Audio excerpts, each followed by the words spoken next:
Well, in studio, sitting all through Mark's little analysis there, has been Chris Cairns. And nodding his head. No, he looked at me and he shook his head.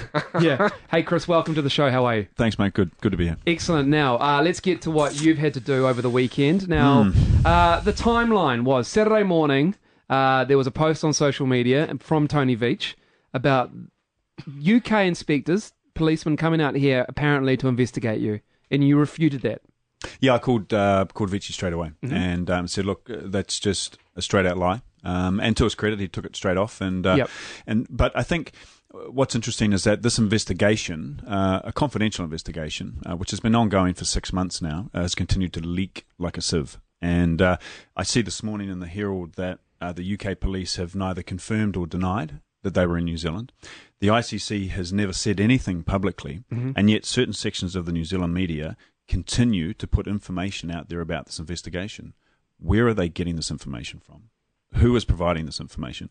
And why does my name consistently keep being smeared? When you were last here, I sort of said, now, why do you think you're under investigation? And you sort of brimmed at that because you said there is no investigation.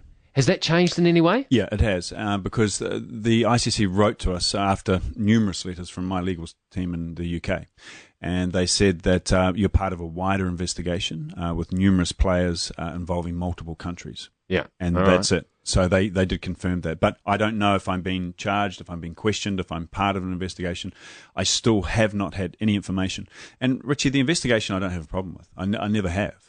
You could be called up to ask questions or answer questions. Did you see him freak out then? Slow run rate, slow strike rate.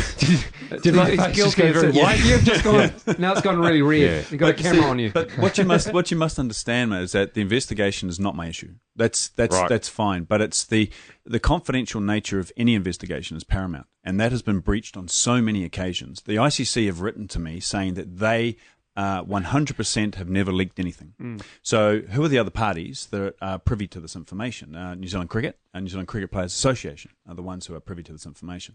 So again, I keep asking the question, and that's all I have at the moment is questions. Why does this information keep being leaked into certain sections of the New Zealand media? But there isn't, when you think about the information coming out, yes, they've said you, they've said Daryl Tuffy, they've said Lou Vincent. They haven't really named games or anything. No one's confirmed the names. Oh, really? No, the ICC haven't. No, so those are just rumours as well? Well, of course it is, because all that the ICC have said is that certain players are under investigation. New Zealand Cricket hasn't named any players. Okay. So you want to know who's coming up with these names? Has anyone named any games? I mean, No. you don't even know what games. No, the ICC have said nothing. Do you know what years of your cricket are under investigation here? No. So you're just getting thrown in there.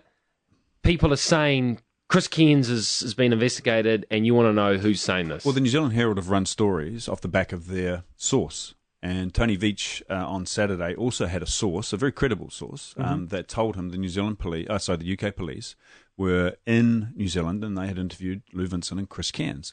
That's why Veach did what he did. But he was fed wrong information from credible sources. But again, I just keep asking, why the agenda? What's the agenda with me? Why is my name being put out there? It sounds like you're the kingpin. I mean, that's what's happened here. It looks like you are the mastermind behind this whole thing. Well, but of what? I don't have any ability to understand what this is about. And I mean, the fact is that the ICC has given no information, hasn't been presented to support or justify any part of the investigation. But the ICC must also be held accountable here. Like, what checks are in place about the process they go through to do all of this? So the fact that my name has been constantly put out there, it's unjust, it's reckless, and it's disgraceful.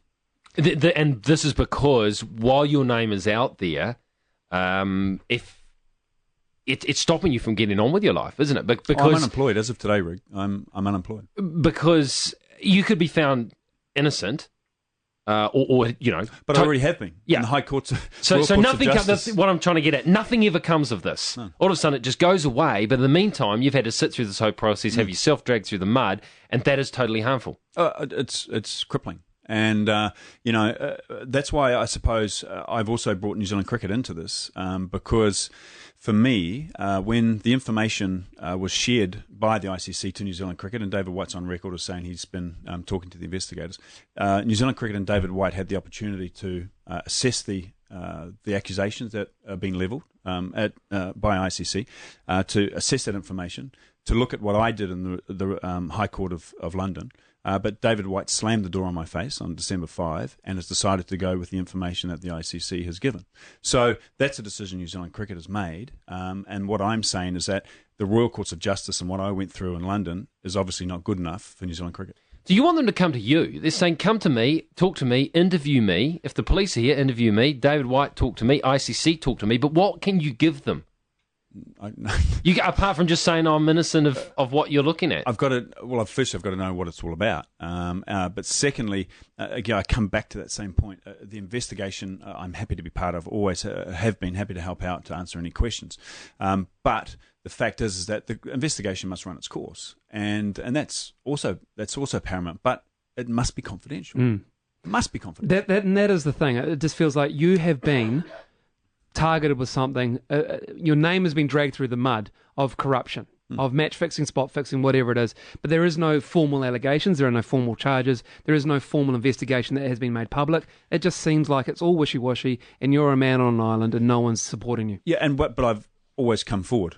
I've always been upfront about it, and I've always faced the media, and I've always talked about it. It's also important, I think, to realise why the ICC wanted to go to South Africa to speak to my ex-wife. You've released an interesting statement here where you say perhaps the most telling point in all this was the reason why the ICC wanted to travel to South Africa. It was, I was told, that's you, it was to inquire about the rumours surrounding me and whether they were malicious and vindictive. So have they gone to South Africa to find the source? Is that what you're saying? That there's a reason someone is spreading these and they're in South Africa? Karen contacted them back, said, I've never been involved in match fixing. They are not going to South Africa, so they're not flying to South Africa. But that was the final straw for me. Calling my ex-wife, it's almost like they're trying to find the people that hate me the most in the world and see if they can get some stuff from them. So they've gone to find out whether she's spreading these rumours to be nasty. Is that what you're saying? No. I think that, from what I can understand, is to see if the rumours that are circulating, and look, let's be honest, Rig, you've heard guys talk about me. Yeah. So, and I'm not going to put you on the spot and ask who they are, but I'm saying to those guys, man up. Either come to me or go to the authorities. Because if you've got something, go to the proper authorities to do it. Don't squeak behind my back and be a mouse. Like, I've been up front. So why do people constantly do this? What are the agendas? Who's going to gain out of it? And why am I constantly being put up in the New Zealand media? Mark's actually the worst. Actually, he's the one who talks the most, Chris. Well, the thing is that I've actually got a very good legal team, and we know where it's coming from. Yeah. So, and that's for another time and another day. I do hear you though, because you do hear stuff out there. Of course you do. And it is okay. Well, and it's quite damning sort of stuff in a way. But if these people know what they're saying, then why aren't they actually going and providing evidence? Absolutely. Or going public with what they have. Yeah. All right, Chris. What do we do with Jesse Ryder? Changing tact here. I know. What do we do with him? We're asking the fans out there at the moment what they would like to see with Jesse Ryder. Do we persevere with him? Do we make him take another sabbatical away from the game? What happens with him? Well, I think the main question, I think you need to flip the question. I think you need to ask, what does Jesse Ryder need to do? And because I think what's happened constantly in Jesse Ryder's life is that he's been given these support networks, and he's been given these things from New Zealand cricket, and I'm sure New Zealand cricket have supported him to the hilt. But Jesse Ryder, and I mentioned in my article yesterday, which I write for a credible publication, Rick, and so the fact is that I believe John Graham for me was a catalyst for me actually growing up and maturing, and he came into my life, and I was lucky that I had, because you were a wayward little shit. I was an arsehole. Yeah, you were. Absolutely. You had a reputation. People you were I played with Richie right BA. through. Your nickname was BA. Short for bad attitude. Yeah, right. Yeah. And his was Donut. You know why it was Donut? Why that? Because he had a hole in his brain. But the fact is that with John Graham, I was very lucky that I could have somebody that I could relate to. But he was who I found. Jesse needs to find somebody. You can't navigate international sport on your own. It's filled with all sorts of stuff. So Jesse really needs to search, and he comes from a world that I don't know. You certainly wouldn't know. So he comes from, man, he's tough. But he's got to find who that person is that can actually help him work out what the hell he wants out of the game. And he needs to find it, because his talent and there have been people there. There have been people have come along. Yeah, so many have tried. He's got to find, Are they Yeah. people? Has Jesse ever picked up the phone to find the person he wants? Well, it was felt there for a wee while that his manager Aaron Clee might be able to make a difference. Now they've split ways. Evidently, they have. Yeah. And look, I couldn't believe the amount of times that he stood up and took the heat. That he was obviously a mate, but even he's probably just had enough. And I sort of think it's got to be Jesse. He's the man. He's 30. He's got to work it out, and he's still got a few good years left. But man, he's got to find out inside him what he wants, and he's got to find that person to help. And you talk about people needing to reach rock bottom. You would have thought what happened with being beaten up, put in a coma, nearly dying, that would be rock bottom. That would make him sort of wake up and say, "Look, the grog ain't good. I got to stay out of it. I got to stay off the streets while I'm this public figure." Didn't seem to happen. Yeah, but also some people. I mean, I don't understand depression. I can respect it, but the fact is that and it must be such an intense. It's a tough thing to go through. But if you don't understand and Jesse with alcohol is obviously another issue, and that's something that So these are things that he has to. But I keep coming back to the fact he's got to pick up the phone. Yeah, he's got to want it. It's got to be his call. Chris, thank you very much for your time this morning. Thanks, we look guys. forward to hearing from you very shortly.